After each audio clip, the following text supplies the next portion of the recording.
Hey, what's up, guys? So we're back. Today is day 86. It's the 27th of March. But yeah, let's get straight to it. I'm not feeling too good, but again, this is what it's about. Being here, even if I don't want to be here. No group of gatekeepers or whistleblower protectors or journalistic, ethics guardians have defended you on First Amendment grounds, which is pretty shocking. But the question has always been, why are the feds so intent on taking you out? And here's my theory. So the summer of 2001, you go on TV, time-stamped. I was listening to this earlier. Someone's gonna fly planes in the World Trade Centers. They're gonna blame Osama bin Laden. Call the Bush White House, warn them. All right, basically let's call get to 9/11 10. in detail. You're the only one who did, and we can prove that. It's not a guess. We have the tape. I've played the tape. 9/11 happens in September. There's a 9/11 commission immediately impaneled. They go and interview a bunch of people in the U.S. government and outside and ask, were there signs this was happening? They don't interview you. You're the one guy who predicted it in public. You're the only guy who predicted it in public, and no one calls you to ask, how the hell did you know that? Which is the obvious question. Then they set about trying to destroy you. Rather than hailing you as a prophet, or at least asking the question, how the hell did Alex Jones know in detail this was coming? How did you know? They never even asked you. And then they mobilized DOJ and FBI against you. And I think there's a connection between those two facts.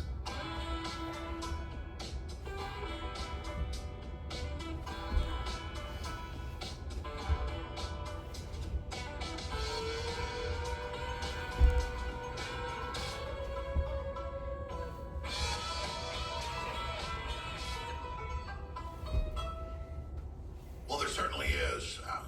I'd already been researching false flag attacks, not just by our government, but other governments throughout history.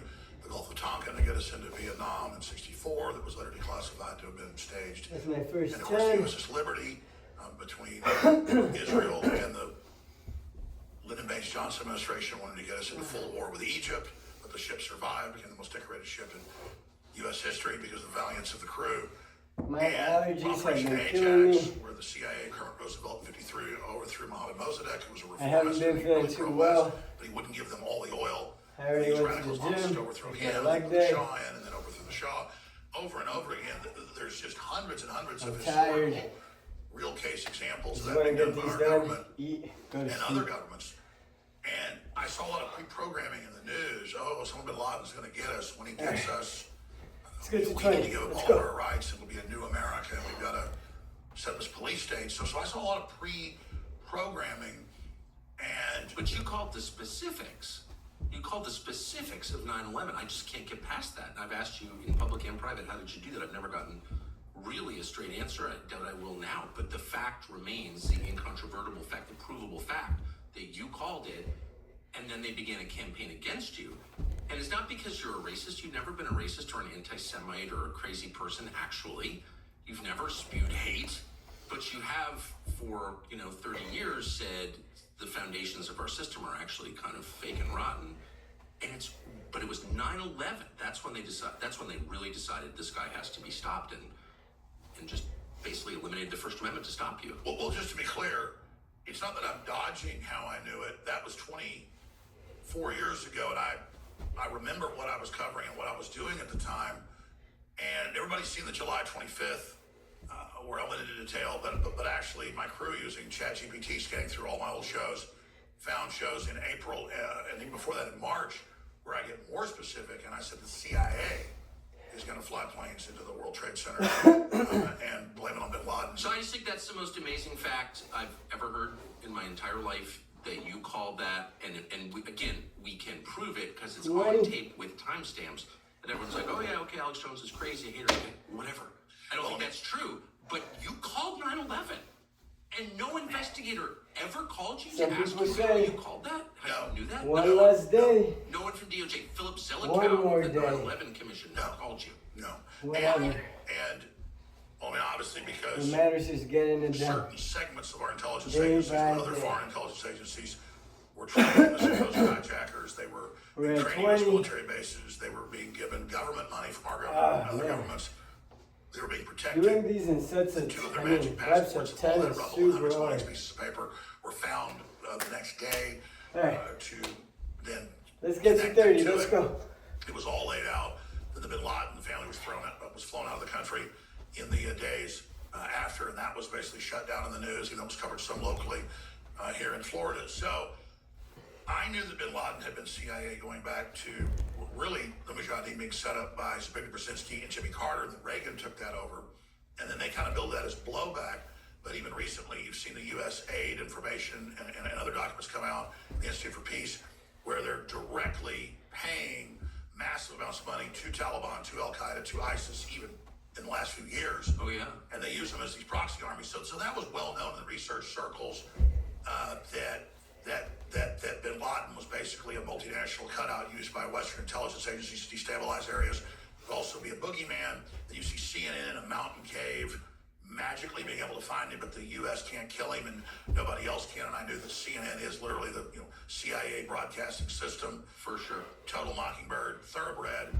And there were hundreds and hundreds of points that went in, but okay, Bin Laden's worked for the CIA. And you got CNN interviewing him, and they're all scaring us, saying he's about to attack us. And then I remembered how Ahmad Salam, who was an Egyptian intelligence agency working for the FBI and CIA, was hired to build a bomb in the early 90s to blow up the World Trade Center. But then when they said build a real bomb, he started recording them because he sort of figured out it was a setup. Then he had that press conference where he played it, and I interviewed him a few times, where the FBI said, no, go ahead and let it go forward. So you start adding all that together. They'd already tried to hit the World Trade Center before. I am so The World Trade Center had a lot of issues in it with asbestos and also some of the structural issues. So they were already wanting to have a plan to get rid of it. And then you have the CIA and FBI in the Solomon Brothers building, Building 7, the 47-story skyscraper. You have that right next door. So I looked at let's all get of to it 40. and I thought, where would the new Pearl Harbor be? And the year before, in the Project for American Century, headed up by Rumsfeld and Dick Cheney wrote in there that we need a new Pearl Harbor event to launch the Pax Americana, but it wasn't an American empire of freedom and liberty and justice like Trump's trying to, launch. It was a globalist empire of military enforcement and tyranny. And so there was a lot of other data points that went into it. Cheney also writes in that same document, we need to look at race-specific bioweapons to have control and bring in our power. And that was actually picked up in the newspapers. Okay, so these are not minor issues. These are like the biggest things happening in the world. The most important things happening in the world. And the end of one system, ushering in of a new system, millions in the end died because of all of this, millions. And you're on like cable access in Texas figuring this out. Like, where is everybody else? I don't understand. Like, I worked at CNN at the time. I don't know. We had it, as you said, Peter Bergen went and interviewed Bin Laden. I'm not attacking Peter Bergen, but like, how come you were the only one who figured this out? Yeah, by that time, I started out in 94 as a guest on Access TV and had my own show by 95, but I was on local talk radio. I just started getting, been syndicated a few years then, but I was, but you're right, I was on Access TV as well. 40. And that's where But you were like way out on the fringe. God. And all the people at the very center of our business journalism, like they didn't see or didn't talk publicly about any 8 of this. minutes. None of this. Well, I saw Gary Hart on with another guest. Gary Hart, the former presidential candidate, senator from Colorado. He's trying to I get think it was these the down. Hart Rep and Commission. Yeah. I saw him in Congress with testimony earlier that year, and also saw him on, I believe it was CNN or maybe it was Chris Matthews, MSNBC, but the clip's famous. Okay. And they say the world's about to change. There's about to be big things happening. Okay. Big attacks. When was Let's go. this? Let's get to It 50. it was in early July. We're at 40. Before 9/11. Yes, Let's get to and 50. and they were very specific. Somebody should find that clip, can crowdsource that.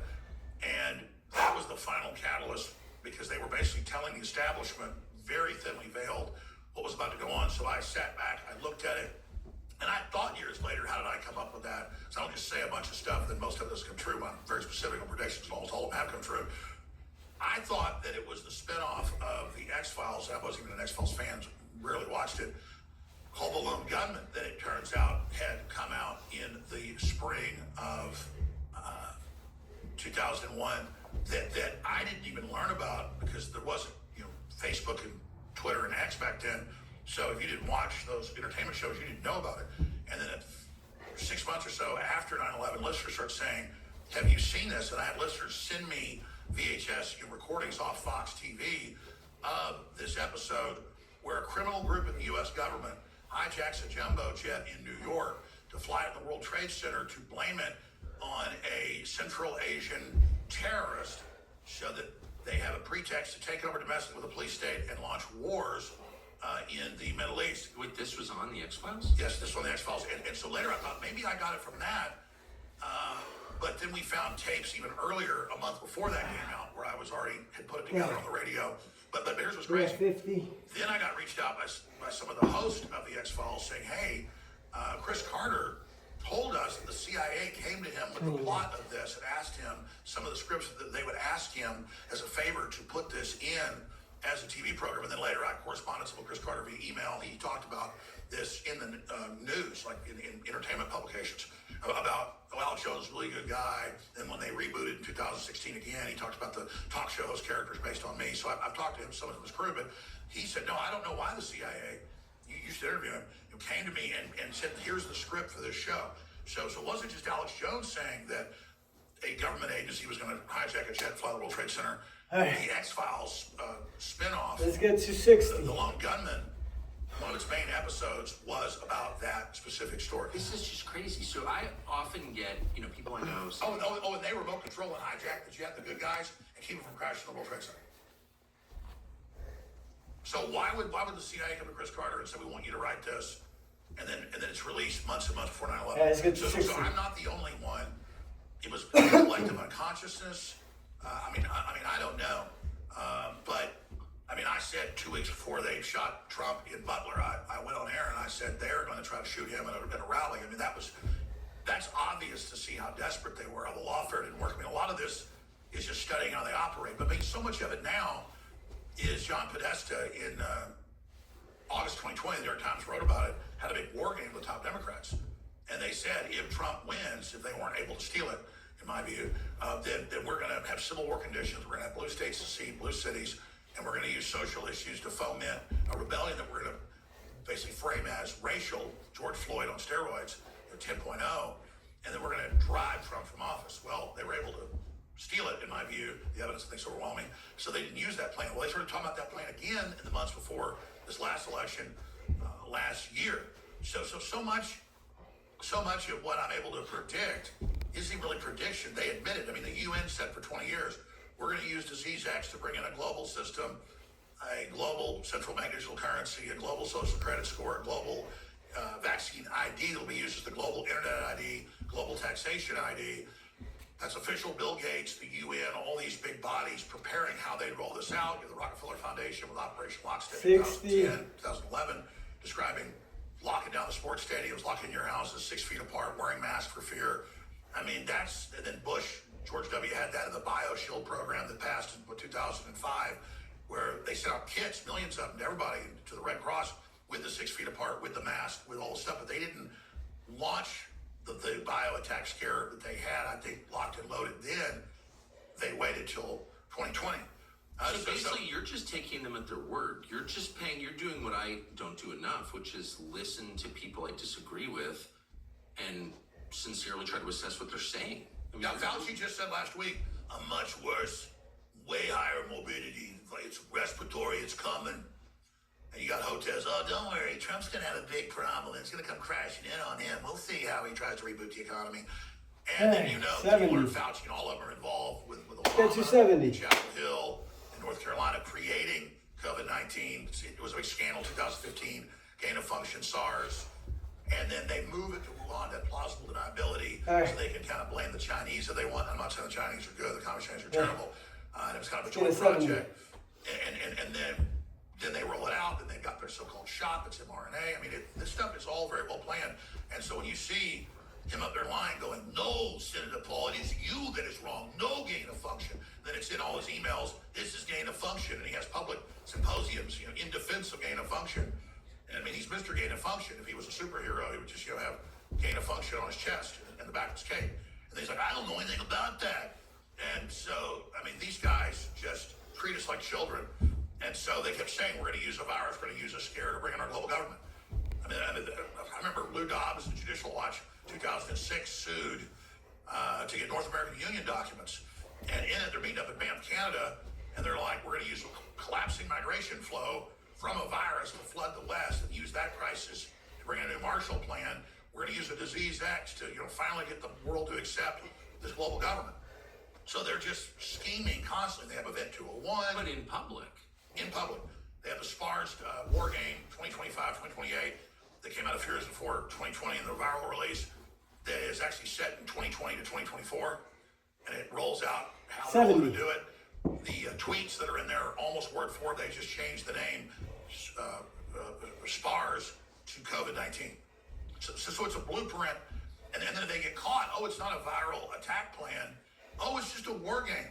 But the war game matches the exact rollout of the attack, so they're all in script. So in a normal 70. world that rewarded, excellence and Very impressions, left. you'd be a billionaire. Because So we're done with day powers. 86. Companies, governments hire people who can piece together fragments of evidence to create an accurate picture of the future. That's a huge business. I know a lot of people in that business. George Friedman, guys like that, are really, really smart people. All right, let's get to 80. The best track record of all. And I think it's so telling that rather than reward you for this, or call you up and be like, Alex Jones, what do you think's coming next? They're like, no, we must eliminate our own First Amendment to destroy your life, which is what they've done. That seems like a pretty clear indicator of their guilt to me. Well, what they don't want is compartmentalize good people in industry and government, not just your own world, to listen to what I'm saying, go check it out for themselves, find out everything I just said is on record. Everybody can just type in anything I said, and it's from their own documents. And then people will basically put the glasses on like they live and see it for themselves. I'm not telling them what to see like the corporate media does, brainwashing people and selling them a lie that two men can have a baby and there's no X and Y chromosomes and communism's great and open borders are wonderful. No, I'm simply saying see this for yourself. I liken it to those hidden image paintings.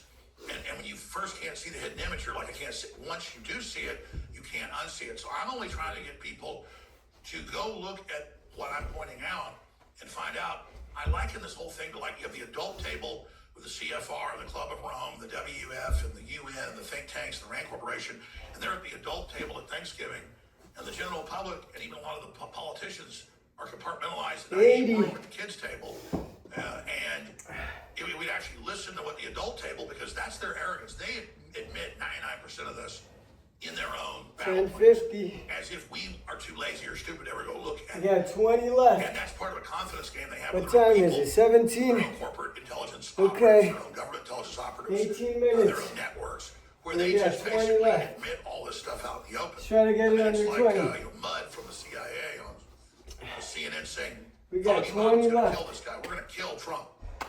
And Let's go. then Trump had called me, this back in his first administration. I said, listen, you need to watch out. They've got Phil Mudd and all these other guys on CNN, MSNBC saying they're going to kill you. He goes, just a moment. He goes, I'm going to have a Secret Service call you. In about an hour, they call. They go, what's going on, Alex? Trump told us to call you. And I said, you don't know about this. So he goes, here's our email. And I sent the Secret Service this. As if the Secret Service doesn't know they were all over TV saying we're going to kill Trump. So It's possible they caught that, yeah. Yeah, and then Trump didn't catch it. And now they're everywhere. You've got this new Rutgers study out where 55% of Democrats, liberals are asked, do you support Trump being killed? They're like, yes, we want him dead. He should be assassinated. This is this week. And it came out over the weekend. And they asked him, so do you see yourself as part of a assassination culture? And they said yes. So, but then if you say, the Democrats are fomenting violence, The View says all the time, he's killing people. Elon's killing people. They don't say how. They're stealing your Social Security. They're killing old ladies. And so we need to be ready to fight and die to take this guy out. Those are quotes. And then they just sit back and go, no. We're not calling for violence with Crockett and all of them.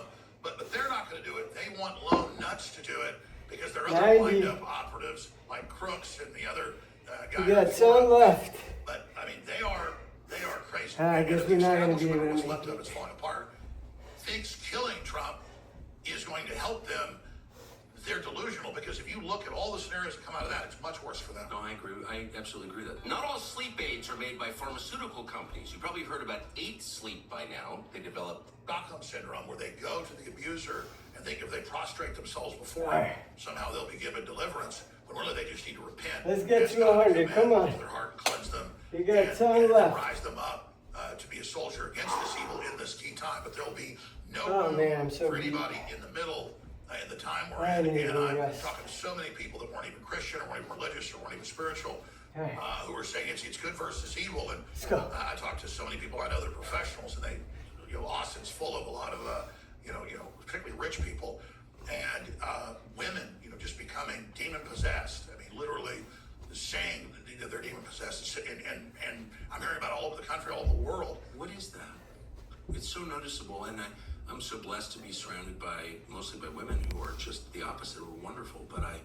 who are the rock. I mean, they're just the best. However, what you just described is just on display everywhere. Well, and it's men too. You're about the soccer coach that just kidnapped a little kid and took him and killed him, threw him in the woods, reportedly, allegedly.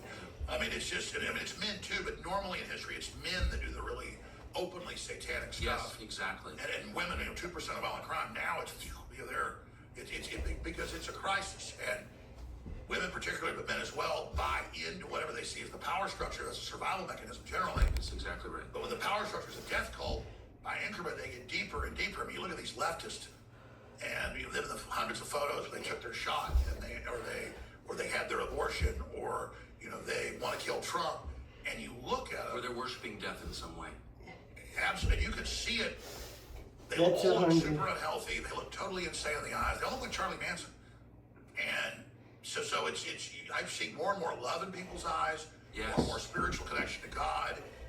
More and more of that All right, quiet we're place, done. just serenity in people. And then I'm seeing more and more of the satanic energy. So it's really a Doesn't part really of get the any scene. easier. So God. to just linger on the first observation that you're seeing more of the Thank you, serenity, God. the peace For another God day of life. in people, that is including people in your orbit that you know personally. Yes, God bless you guys. but it's very paradoxical. And I'll see you guys tomorrow. Just I really don't got much to say. godliness, I am tired. peace, understanding,